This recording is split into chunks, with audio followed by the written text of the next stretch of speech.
paz, povo de Deus, bom dia. Espero que todos vocês estejam bem. É um prazer imenso poder dividir esse tempo com você mais uma vez. E eu tenho certeza que o Senhor vai falar aos nossos corações, amém? O estudo de hoje foi até engraçado quando eu li o título, que eu fiquei até um pouco confuso e um pouco receoso, que diz assim, diaconia, serviço para o reino. Eu falei, Jesus, o que eu vou falar sobre diaconia? O que eu vou falar sobre diácono, né? Meu pai. Vou chamar o meu sogro para poder ministrar essa lição, porque meu sogro é diácono na Igreja Batista. Mas depois, quando eu parei para ler a lição, parei para ler o texto bíblico, eu pude entender que a lição de hoje é um grande convite para o serviço ao reino de Deus. É uma grande oportunidade para nós servirmos ao Senhor. Amém? E para a gente poder entender isso, eu vou convidar você a abrir a sua Bíblia em Atos, capítulo 6, e nós iremos ler dos versículos 1 ao versículo 7. Amém? Aqui diz a escolha de 7 diáconos. Atos dos Apóstolos, capítulo 6, dos versículos 1 ao versículo 7. E diz assim a palavra do Senhor. Ora, naqueles dias, crescendo o número dos discípulos, houve uma murmuração dos gregos contra os hebreus, porque as suas viúvas eram desprezadas no ministério cotidiano. E os 12, convocando a multidão dos discípulos, disseram: não é razoável que nós deixemos a palavra de Deus e sirvamos as mesas. Escolhei, pois, irmãos, dentre vós, 7 homens de boa reputação, cheios do Espírito Santo e da sabedoria, aos quais constituamos sobre esta necessidade. Mas nós perseveraremos na oração e no ministério da palavra. E este parecer contentou a toda a multidão, e elegeram Estevão, homem cheio de fé e do Espírito Santo, e Filipe, e Prócoro, e Nicanor, e Timão, e Parmenas, e Nicolau, prosélito de Antioquia. E os apresentaram ante os apóstolos, e este, orando, lhes impuseram as mãos. E crescia a palavra de Deus, e em Jerusalém se multiplicava muito o número de discípulos, e grande parte dos sacerdotes obedecia à fé. Meus irmãos, antes de a gente começar a conversar, eu só quero fazer algumas observações. Se você está escutando um barulho esquisito de vento, é o ventilador que está ligado, porque o calor de Trezinho chegou. Infelizmente, eu estou morrendo de calor. E tem som no vizinho também, está escutando música. Porque eu estou gravando esse vídeo no sábado à tarde, é dia de escutar música alta no vizinho. Amém? E uma coisa, igreja, que eu amo na palavra de Deus, que eu amo nas Sagradas Escrituras, é que Deus ele não esconde nada na palavra dele, né? E o Novo Testamento, né, com a pregação do Evangelho, com o crescimento da igreja no primeiro século, o Senhor, por intermédio do Espírito Santo, na vida dos irmãos que escreveram, eles fizeram questão de apresentar os problemas que aconteciam na igreja. O que isso quer dizer? Problema na igreja, treta na igreja acontece desde sempre, desde o primeiro século. Isso é fato. Então o Senhor não esconde isso. E nesse ponto, né, especificamente nessa parte do capítulo 1 que nós acabamos de ler, tem essa briga, essa contenda, né, entre os helenistas e os hebreus. Os hebreus eles tinham mais contato com a cultura da Palestina, os helenistas tinham mais contato com a cultura grega. Por isso que no texto está até o termo grego. E eles tiveram esse problema na distribuição de alimentos. E logo eles apresentaram isso diante dos 12 apóstolos que estavam trabalhando naquele momento em prol do reino do Senhor. O que eu quero dizer com isso, gente? Existem problemas e sempre vai existir demanda de pessoas para trabalharem no reino do Senhor. Pessoas dispostas a entregarem suas vidas em prol do reino, servindo aos propósitos de Deus, servindo aos irmãos em Cristo. Com isso, como nós acabamos de ler, os 12 entenderam perfeitamente que eles haviam sido convocados por Deus, chamados pelo Senhor, para continuar pregando, para continuar avançando com o reino. E eles precisavam de pessoas para dar esse suporte à comunidade de fé, para que pudessem resolver esses problemas diários que apareciam na convivência entre as pessoas. E isso é muito atual, meus irmãos. Eu fiquei muito feliz em ler esse texto, porque abriu os meus olhos Mais uma vez a palavra do Senhor veio abrir os meus olhos. Para quê? Que a obra do Senhor tem lugar para todo mundo.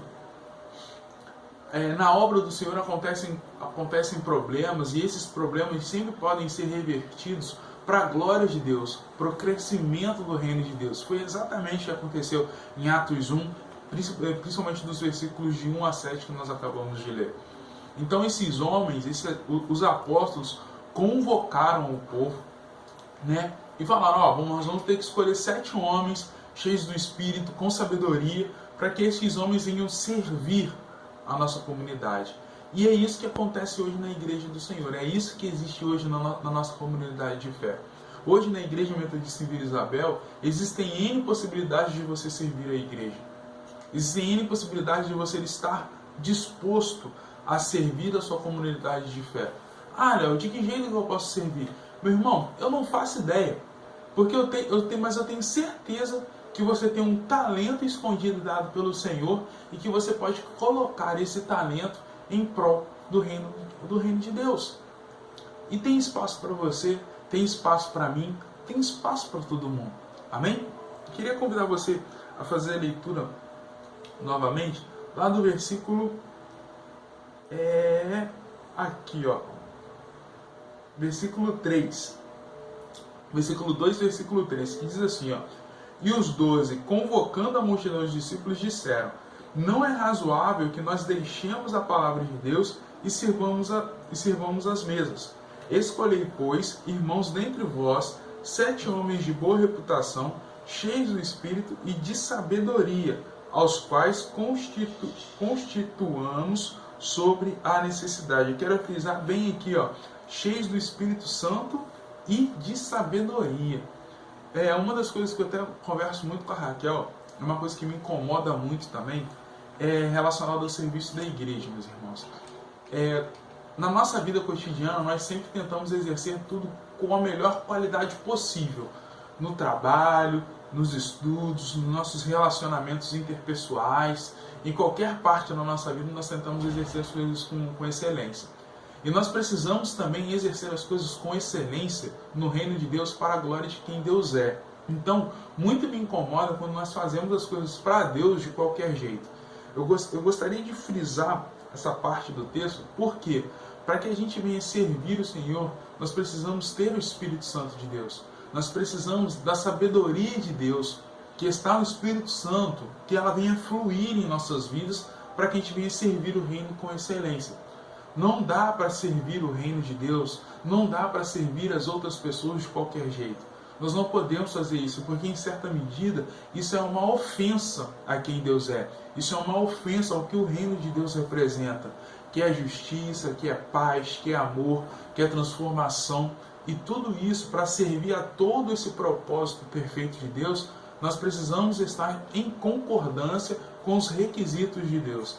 E os requisitos de Deus para a diaconia, para o serviço, é ser cheio do Espírito e ter sabedoria. E ser íntegro, meus irmãos. Nós precisamos ser íntegros diante do Senhor. E existem 3 pontos que eu quero abordar aqui hoje, que fazem parte, que nós podemos aprender sobre isso, sobre o que é servir no reino de Deus. O primeiro ponto é, quando as dificuldades chegam na comunidade de fé, precisamos nos unir. E isso é uma tremenda de uma verdade. Quando essa pandemia arrebentou, explodiu aí no mundo inteiro, explodiu aqui no Brasil, que foi logo no comecinho de março, nós tivemos a reunião da clã, da igreja, para a gente poder tentar organizar como seria esse meio de campo durante esse tempo de isolamento social, desse tempo de incerteza. Mais do que nunca eu pude perceber como a sinergia, o entrosamento entre a liderança da igreja é necessário. E também de como que é necessário pessoas dispostas a servirem a igreja e entrar na liderança. Não estou nem falando de receber o título de ser líder, tá, gente? Mas estou falando de despontar para poder servir e liderar na igreja. Eu pude perceber a necessidade disso.